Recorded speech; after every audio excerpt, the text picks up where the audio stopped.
A paz do Senhor, povo de Deus. Deus seja louvado por mais um dia na presença do Senhor. 3 de abril de 2024. Mais um Desperta Crente. Receba essa poderosa palavra aí nesse dia de hoje. Seja grato. Louve a Deus por essa oportunidade de podermos estarmos juntos aqui para gravar mais um vídeo. E hoje nós vamos iniciar o livro de Atos dos Apóstolos ou Atos do Espírito Santo, que vai narrar o ato do Espírito Santo, o agir do Espírito Santo na vida dos apóstolos, na vida da igreja primitiva, o agir do Espírito Santo no nascimento da igreja, em Pentecoste. Irmão, vai ser a coisa mais poderosa, tremenda, é o que nós vamos receber com este livro, amém? Atos dos Apóstolos, capítulo 1, se localiza aí, abre aí tua Bíblia, e nós iremos iniciar agora para a glória do nome do Senhor.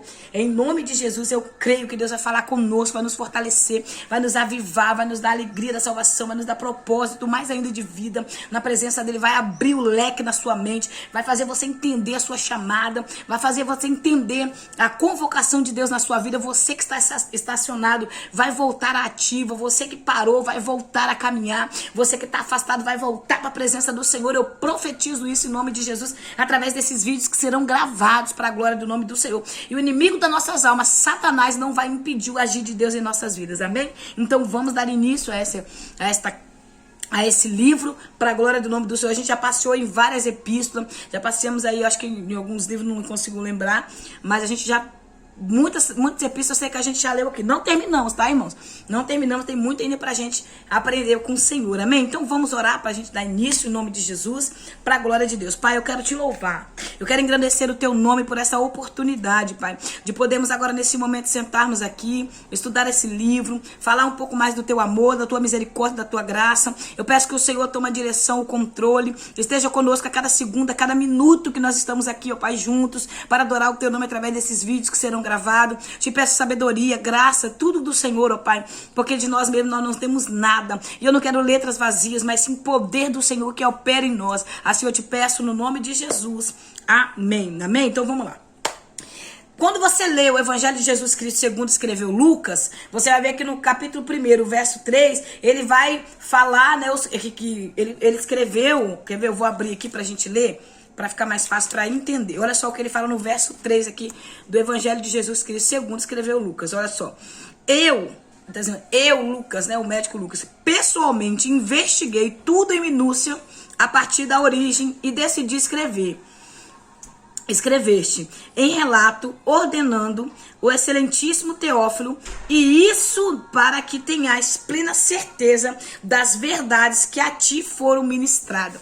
Por que ele escreve esse verso 3 aqui? Porque no verso 1, no verso 1 e 2, ele está direcionando a uma pessoa chamada, que ele se refere a Teófilo, né? Que traduzido no grego, traduzido no latim, vai dizer assim, amado do Senhor, né? Alguém amado do Senhor, alguém que é salvo por Cristo, mas a tradução mesmo, tá? Eu até escrevi aqui, mas não esqueci. A tradução mesmo significa isso aqui, ó.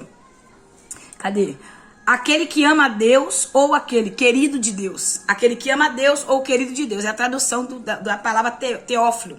Então ele está escrevendo para um homem, né? Para um líder militar do Império Romano, de Roma. Ele escreve para essa pessoa que se converteu ao Senhor. Você vê que no livro de Lucas, ele fala também, porque ele descreve para esse Teófilo. Essa pessoa, né, de uma patente muito alta, ali dos guardas, né?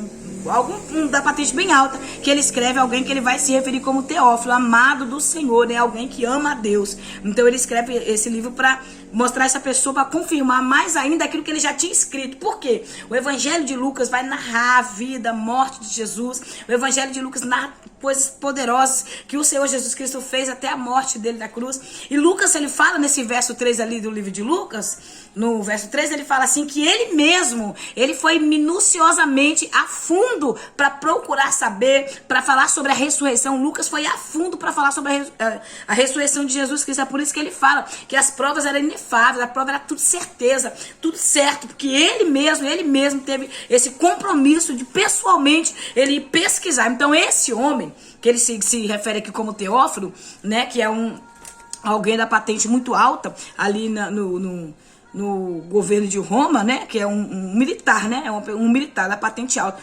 Essa pessoa, ela ajudou a Lucas a fazer esse trabalho que ele fez em pesquisar sobre a vida de Jesus. Então ele investiu entendeu? Ele investiu com dinheiro, com financeiro, ele patrocinou minuciosamente para que Lucas fosse a fundo. Então, ele, além dele ser convertido a Jesus, ter se entregado a Jesus, ele ainda patrocinou para que Lucas fosse a fundo, para comprovar, né, a ressurreição de Jesus Cristo. Então, é muito lindo, né? Saber que a pessoa, quando se converte, ela tem o propósito de provar para as pessoas que o nosso Deus existe, vive e reina para sempre. Então, é por isso que entra no cânon sagrado da Bíblia também o livro de Atos dos Apóstolos, que vai narrar o nascimento da igreja. Nós sabemos que a igreja foi fundada no céu, no coração de Deus, nasceu na cruz, mas foi organizada no Pentecoste. Então, nesse capítulo primeiro, que ele começa escrevendo falando assim, ó, em meu primeiro livro, está se referindo ao Evangelho de Jesus Cristo segundo escreveu Lucas, tá?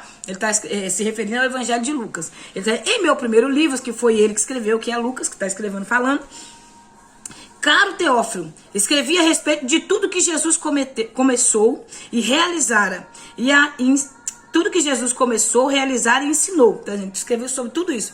Quando Jesus começou, quando Jesus ensinara e tudo que Jesus realizou. Prodígio, maravilha, feitos potentosos, através de Jesus, que foi muitas coisas. É tanto que me foge a memória, mas não sei onde que tá, me fugiu a memória.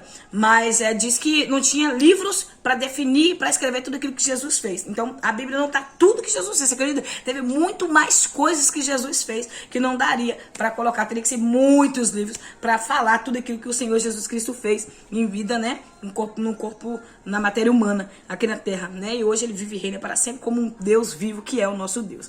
O médico Lucas escreve essa biografia desse evangelho. Ele escreve essa biografia e dá continuação. Por quê? Esse livro aqui de Atos dos Apóstolos é a continuação do Evangelho. É a continuação do Evangelho. Por isso que ele se refere para esse homem, né? Para esse Teófilo aqui, que é um militar. Então vamos lá. Até o dia em que foi levado aos céus, logo após haver entregue seus mandamentos, por intermédio do Espírito Santo aos apóstolos que havia escolhido, a comissão. Os apóstolos que ele escolheu, teve Judas que o traiu, né? Depois se enforcou, morreu, ficou os 11. Mais na frente nós vamos falar sobre isso. E aqui ele está falando, eu comecei do início. Sabe o que o Lucas está dizendo? O Lucas está dizendo assim, eu fui pro início. Eu fui a fundo. Eu fui lá como tudo começou. Eu entrei em tudo para descobrir tudo. Então ele está dando um relato daquilo que ele fez. E ele está dizendo, olha, você investiu, e eu me aprofundei. Ele está passando pro Teófilo aqui, que ele investiu, que ele patrocinou e ele se aprofundou. Ele entrou com profundidade para provar, para escrever sobre a vida, morte e ressurreição de Jesus Cristo. E agora ele escreve esse segundo livro, né, para mostrar os feitos potentosos. Então, Lucas, ele narra aí mais ou menos aqui no livro do Atos dos Apóstolos, aproximadamente aí uns 30 anos, né, de evangelho. Ele começa a narrar o nascimento das igrejas, ele foi um dos companheiros de Paulo, nas suas prisões. É tanto que esse livro aqui, aproximadamente, foi escrito ali no ano 60, em uma das prisões de Paulo. Um pouquinho estudando, a gente vai entender que possa ser que esse livro foi escrito no ano 60 em uma das prisões de Paulo, ali em Filipos, né? Onde ele ficou 2 anos preso numa prisão domiciliar, né? Guardado por guarda, ele não podia sair. Ficou 2 anos preso dentro de casa, sem poder sair. Então, esse livro pode ser escrito ali. Como eles não podiam sair, as mãos não estavam impedidas, né? Então, Deus estava usando ali na escritura dessas cartas poderosas, né? Que hoje nos fortalece, hoje nos dá a graça de podermos entender que a boca do Senhor falando conosco é tremenda, irmãos. É muito maravilhoso a palavra de Deus. Então, Lucas vai dar continuidade ao Evangelho, escrevendo o livro de Atos dos Apóstolos, né? Mostrando as obras potentosas que o Senhor fez através do Espírito. Só que aqui ele vai mostrar a atuação do Espírito Santo de Deus, tá? Ele vai mostrar agora, Jesus foi assunto ao céu, aqui no verso... No verso 9 diz assim, ó, tendo dito essas palavras, Jesus, depois de ter dado, né, a comissão dele ali, a sorte, como eles poderiam proceder, que não saísse de Jerusalém, até que do alto fosse revestido de poder, no verso 8. Aí no verso 9 diz assim, ó, tendo dito essas palavras, foi Jesus levado às alturas, enquanto eles contemplavam, até que uma nuvem o encobriu da vista deles. Então, se você ler Lucas 24, 51, Marcos 16, 19, você vai ver que Jesus é levado ao céu pela nuvem. Marcos vai escrever que Jesus sentou à direita de Deus. Lucas vai dizer que o Senhor foi levado às alturas, ao céu. E aqui ele está dizendo a profundidade tão tremenda que foi. Enquanto Jesus estava dando essas ordens, a comissão dele, aos apóstolos dele, aos irmãos, estava ali mais de 500 pessoas, que aqui narra, quer ver, o verso 3 diz assim, ó, O verso 2, vou continuar o verso 2. Até o dia em que foi levado aos céus, logo após haver entregue seus mandamentos, por intermédio do Espírito Santo, aos apóstolos que havia escolhido a comissão. Depois do seu martírio, Jesus apresentou-se a eles e deu-lhes muitas provas incontestáveis da sua ressurreição, aparecendo-lhes por um período de 40 dias seguidos e ensinando-lhes acerca do reino de Deus. Então, depois que Jesus é visto ressurreto novamente, né? Depois da ressurreição, Jesus ainda fica 40 dias com eles, né? Aparecendo, ensinando, falando sobre o céu. 40 dias ele aparecendo, dando prova desse período que ele via ressuscitado. Então, muitas pessoas, aproximadamente 500 pessoas chegaram a ver o nosso Senhor Jesus. Então, são prova incontestável. É isso que ele está dizendo assim, ó, eu fui procurar essas pessoas. Algumas já morreram, outras estão vivas, mas eu procurei essas pessoas e conversei com cada uma dessas pessoas que viu ele vivo novamente, que viu ele depois da ressurreição. Então é isso que ele está dizendo, eu fui a fundo, eu me aprofundei com provas, né? Provas que Jesus novamente ressuscitou, que ele ressuscitou dentre os mortos e ele venceu a morte ali por nós. Então ele está apresentando para esse homem, para esse militar, né, de patente alta, para esse Teófilo, a mais uma comprovação daquilo que ele estava fazendo. E o verso 4 diz assim: certa ocasião, enquanto ceava com eles, ordenou-lhes que não se ausentasse de Jerusalém. Que certa ocasião? João capítulo 13, quando Jesus está à mesa, vai partir o pão, vai lavar os pés dos discípulos. Ali Jesus vai falar para eles, ensinar para eles que eles vieram para servir, ser servo, que é o propósito da igreja de Jesus, é ser servo, servir. O meu propósito é servir, o seu propósito é servir, o propósito do pastor, do líder, do missionário, do diácono. Todos nós somos servos de Cristo. Nós viemos para servir.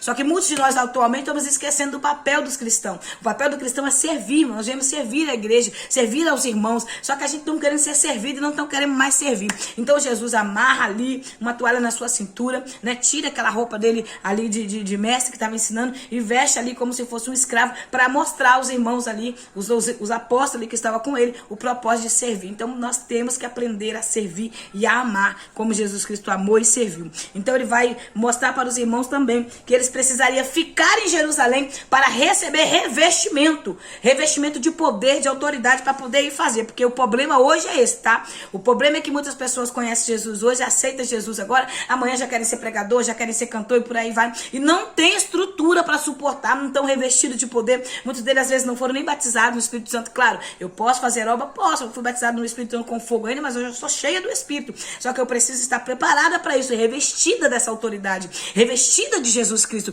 vestida pelo nosso Senhor, convicção da chamada, convicção de quem sou no reino, convicção que eu sirvo a Deus vivo, porque senão qualquer pessoa vai me fazer parar e esquecer quem eu sou. Porque nós estamos vendo tanto retrocesso para trás, porque tantas pessoas estão retrocedendo, voltando para trás. Às vezes é pessoas que estavam liderando, que estavam cantando, que estavam pregando, não suportou o processo da perseguição.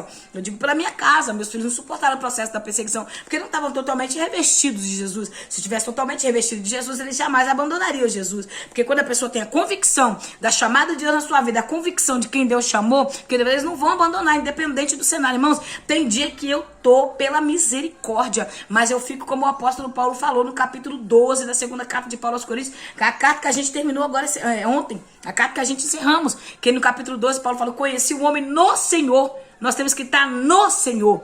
Nós temos que estar no Senhor no dia mau, no dia da tristeza, da aflição, no dia da angústia, no dia do luto, no dia da perda, da escassez. Nós temos que estar no Senhor. Independente do cenário, você tem que estar no Senhor. Você não pode sair do Senhor. Você tem que continuar no Senhor. Permanecer no Senhor. É por isso que Paulo fala que continuamente o desejo do coração dos apóstolos, dos pastores e dele era que a igreja de Coríntios permanecesse no Senhor e permanecesse no crescimento. Então é isso que é o propósito. Nós temos que estar no Senhor para crescer espiritualmente. Então Jesus está dizendo para eles aqui que eles não poderiam sair de Jerusalém. Precisariam primeiramente pregar em Jerusalém, testemunhar em Jerusalém, para depois, porque uns Deus chamou para pregar dentro de Jerusalém, outros o Senhor chamou para os confins da terra, outros o Senhor chamou para pregar em Samaria, e assim vai. O Senhor chamou cada um pela sua vontade, pela vontade do Espírito, para fazer aquilo que Deus chamou. Uns Deus vai levar para fora do Brasil, outros Jesus não vai levar. Um o Senhor vai levar para fora do estado, outros o Senhor não vai levar. Uns o Senhor leva para fora da cidade, outros o Senhor não vai levar. Então cada um foi capacitado pelo Espírito de Deus conforme a vontade de Deus. Então o Senhor escreve no verso 8: contudo recebereis poder poder quando o Espírito Santo descer sobre vós. Então, nós recebemos poder do céu, autoridade para pregar, para cantar, para ministrar, para liderar, para ir, para fazer o ID. Ô, meu irmão, você sabe, imaginou, eu preguei na rua durante 3 anos e meio. Prego até hoje, né? Graças a Deus, agora, no momento que eu volto agora a fazer o trabalho com pessoas em situação de rua. Mas pregar nas praças, na rua, como eu fazia, por enquanto não estou fazendo aí mais, né? Mas fiz durante 3 anos. Você sabe o que é pregar na rua? Você prega na rua com pessoas te xingando de palavrões, com pessoas te ameaçando de faca, com pessoas te ameaçando como se estivesse com a arma embaixo da roupa. Eu vivi tudo isso. Pessoas me xingando enquanto eu pregava, pessoas xingando meu filho enquanto meu filho louvava. Então eu vivi tudo isso. Foi 3 anos e meio no deserto, sendo ensinada e preparada, forjada por Deus. O Senhor me forjou, me preparou ali. E eu não perdi o foco, não perdi a direção. Pessoas vinham frente a frente comigo. Teve um rapaz que uma vez, ele veio frente a frente comigo e ele botava a mão na cintura para mostrar que tinha algo na cintura dele. Não poderia dizer o que, porque eu não vi. Mas ele botava a mão para tipo me ameaçar, me amedrontar. Enquanto eu estava pregando, ele olhava dentro da minha cara. Ele ia em cima de mim para olhar dentro do meu olho, para ver se eu iria recuar, para ver se eu ia voltar para trás e sentir medo dele. Então pregar no meio da rua, a gente passa por todas essas situações. E ali eu continuei pregando frente a frente com ele. E o Espírito Santo falava comigo, não, recua. Porque eu sabia que aquele rapaz não era ele, era o próprio Satanás encarnado nele, né? O próprio demônio ali, para me amedrontar, para me ter medo. Então pregar na rua, irmã, é chamado de Deus. Não é? Muitas pessoas querem ir, mas tem que ter o ídolo do Senhor. Por isso que eu falo, ficar em Jerusalém, até que do alto fosse revestido de poder, até que do alto você entenda que o Espírito Santo vai te encher, vai te dar poder, autoridade para você fazer com excelência aquilo que deixou para fazer. Eu amo fazer essa obra do Senhor. Eu amo pregar, irmãos. Meu coração queima, me dá... eu posso estar... eu já fui pregar triste, arrasada, com o coração ferido, chorando. Já fui... Quando eu começar a pregar, aquele fogo, daquele avivamento da palavra... Sabe? Me dá eu saí da igreja totalmente transformada. Porque eu amo pregar. Eu não prego por obrigação, eu não prego por dinheiro, eu não prego para bajular, eu prego por amor. Eu amo pregar. É algo que eu falei com meu esposo, eu converso muito com ele sobre isso.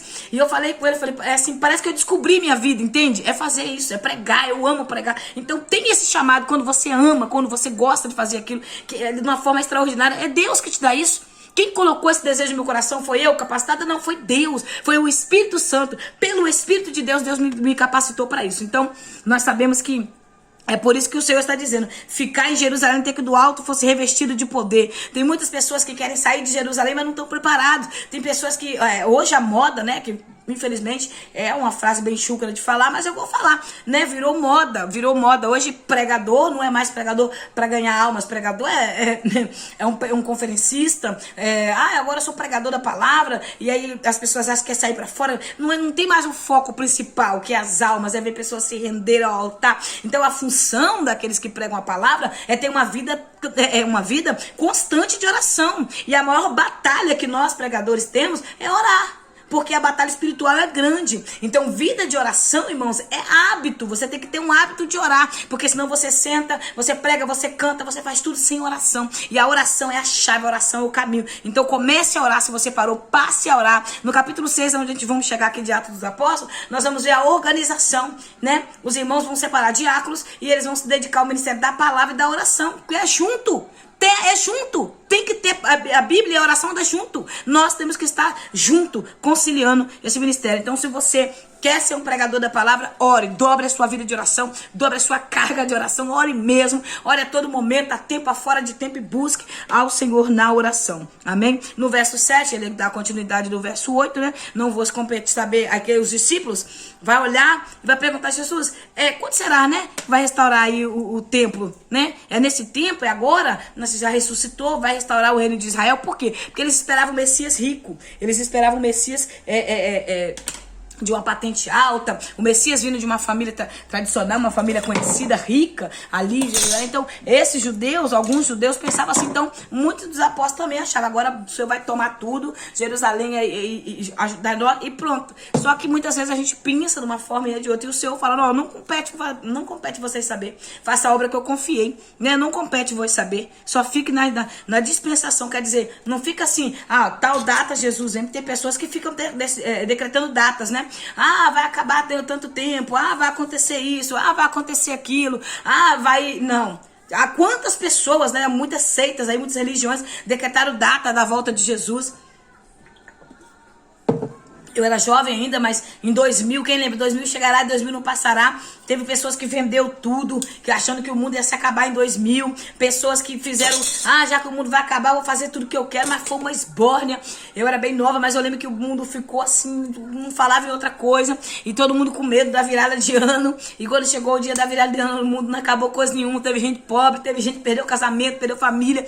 Porque da loucura deles darem prazo para destruir o mundo, prazo para Jesus voltar. Então Jesus estava, não vos compete saber, não é bíblico. Pessoas falar assim, daqui a tanto tempo Jesus volta. Não é bíblico. Eu acredito que essa é a geração do arrebatamento. Essa é a geração que o Senhor vai levar à igreja. Eu acredito nisso. Eu acredito que nós seremos arrebatados. Se eu não for, vou morrer, mas eu vou ser levada pelo Senhor, de qualquer maneira, morta ou arrebatada. Mas eu acredito que essa geração é a geração do arrebatamento. Nunca vivemos um período de apostasia tão grande como esse. Agora não cabe a mim, a nenhum teólogo, a nenhum pregador, a nenhum pastor, a ninguém dizer, tal data Jesus vem, tal disso não existe. Não podemos, pela palavra de Deus, afirmar dia e hora que Jesus vem. Por isso que Jesus fala, não compete vos saber os tempos que eu restaurarei o reino de Israel.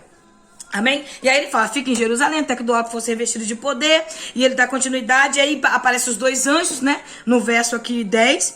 E eles estão com os olhos fixados ao céu, olhando, né, para o céu. Nos evangelhos também vai falar, Marcos 16, Lucas 24.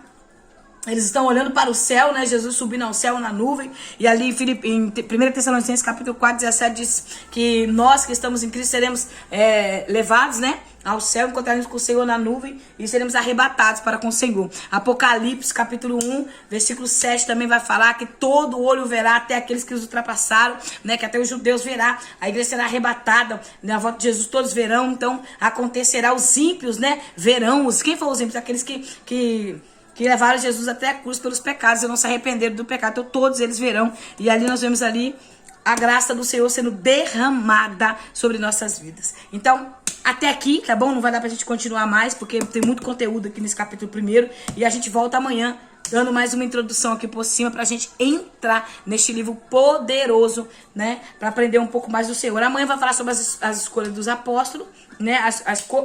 A escolha do apóstolo Matias, né, que vai substituir Judas. E nós vamos ver. Amém? Vamos lá? Deus é bom e fiel todo tempo. Então, dê glória a Deus aí e vamos orar. Seja bem-vindo no canal, você que tem se inscrito no canal. Deus seja louvado pela sua vida. Sou grata a Deus pela sua vida. Jesus é bom o tempo todo. Então, se inscreva no canal, dá o like, compartilha. Chame mais alguém para se inscrever no canal. E nós estamos juntos para a glória de Deus. Amém? Deus te abençoe e que o Senhor permaneça fiel na sua vida, como você às vezes é falho, Deus permanece fiel a todo tempo. Como eu sou falha, Deus permanece fiel a todo tempo. Mas nós sabemos que mesmo a gente sendo infiel, Ele permanece fiel. Então que a gente lute para ser fiel ao Senhor em meio a tantas batalhas, a tantas guerras, que o Senhor permanece fiel a nós. Até no meio, né, das nossas injustiças que nós cometemos, o Senhor está ali fiel a todo tempo. Então que nós venhamos ter arrependimento verdadeiro e continuar na presença do Senhor. Vamos orar, né, um pelo outro, para que o nome do Senhor seja glorificado e juntos nós chegaremos ao céu. Senhor, eu quero te louvar,